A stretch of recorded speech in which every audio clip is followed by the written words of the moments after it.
आपने सुना होगा कि भीड़ का कोई चेहरा नहीं होता। भीड़ में होता है तो बस शोर, हो हल्ला और कोलाहल।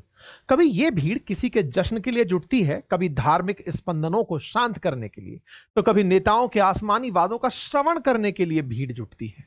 लेकिन कई मौकों पर यही भीड़ उत्साह और जोश की सीमाएं लांघ कर भयानक रूप ले लेती है, जिसके बाद वहां दिखता है बस तबाही, मौत, चित्कार और क्रंदन की कुछ तस्वीरें, जिनसे वास्तवा होना कभी ना भुलाए जाने वाला अनुभव होता है।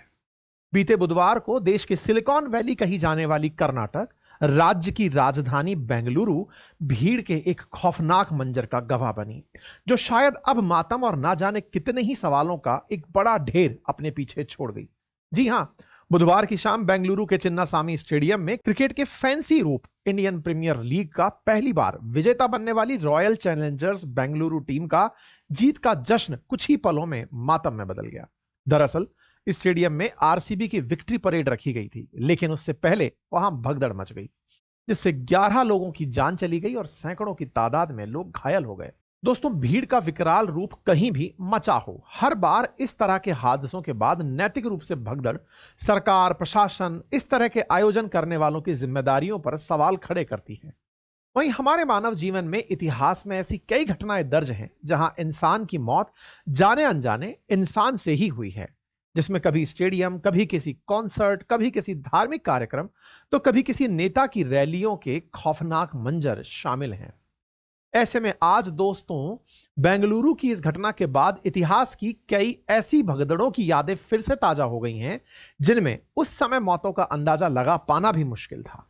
आज हम एक ऐसी ही घटना की बात करेंगे जहां एक नासमझ भीड़ केवल अपने बारे में परवाह करते हुए कितने ही लोगों को कुचलती चली गई। हम बात कर रहे हैं 2015 में सऊदी अरब में हज यात्रा के दौरान मची भगदड़ की, जिसे इतिहास में अब तक की सबसे घातक भगदड़ बताया जाता है। इस भगदड़ में मरने वालों का सरकारी आंकड़ा भले ही कुछ भी रहा हो, लेकिन इसमें 2000 से अधिक लोगों की जान चली गई थी। तो दोस्तों, बात है तारीख 24 सितंबर 2015 की। जगह थी सऊदी अरब का मक्का शहर। मौका था हज की रमी अल जमारात रस्म का, जहां अचानक भगदड़ मचने से 2000 से अधिक लोगों की मौत हो गई। यह घटना 1980 में यहां मची भगदड़ के बाद मक्का की सबसे बड़ी और भयावह दुर्घटना थी।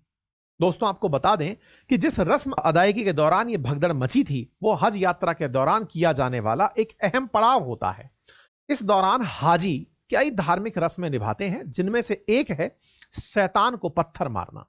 आपको बता दें कि यह रस्म मक्का से कुछ ही दूर मीना के जमरात ब्रिज के पास होती है, जहां एक 5 मंजिला ब्रिज है, जिसके ऊपर से तीर्थयात्री पत्थर फेंकते हैं।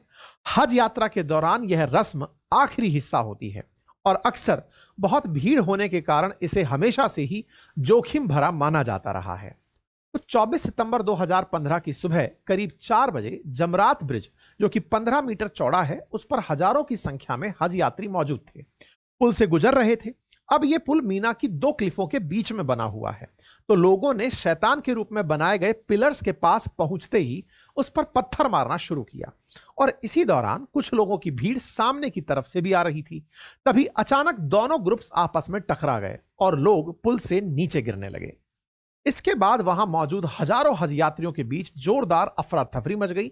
लोग अल्लाह का नाम ले रहे थे, तो दूसरी ओर भगदड़ में फंसे बच्चे और नवजातों की वहां चीख पुकार मच गई। वहीं इस भगदड़ के बाद लेबनान के एक अखबार अल दियार की ओर से दावा किया गया कि इस भगदड़ में प्रिंस मोहम्मद बिन सलमान के काफिले की अहम भूमिका थी, जिसमें 200 सैनिक और 150 पुलिस वाले शामिल थे। अखबार ने कहा कि उनके काफिले की वजह से भीड़ का संतुलन बिगड़ गया और भगदड़ मच गई। दोस्तों, हज यात्रा इतिहास में इस रस्म के दौरान यहां पहले भी भगदड़ की कई जानलेवा दुर्घटनाएं हुई हैं। इससे पहले 2007 में ऐसी ही एक भगदड़ यहां मची थी, जिसमें 37 लोगों की जान चली गई। उससे पहले 1990 में एक बड़ी भगदड़ मचने से 1400 लोगों की जान चली गई। वहीं एक ही ऐसा हादसा 2004 में भी हुआ, जहां शैतान को पत्थर मारने की रस्म अदा करने से मची भगदड़ में 244 लोगों को अपनी जान गंवानी पड़ी।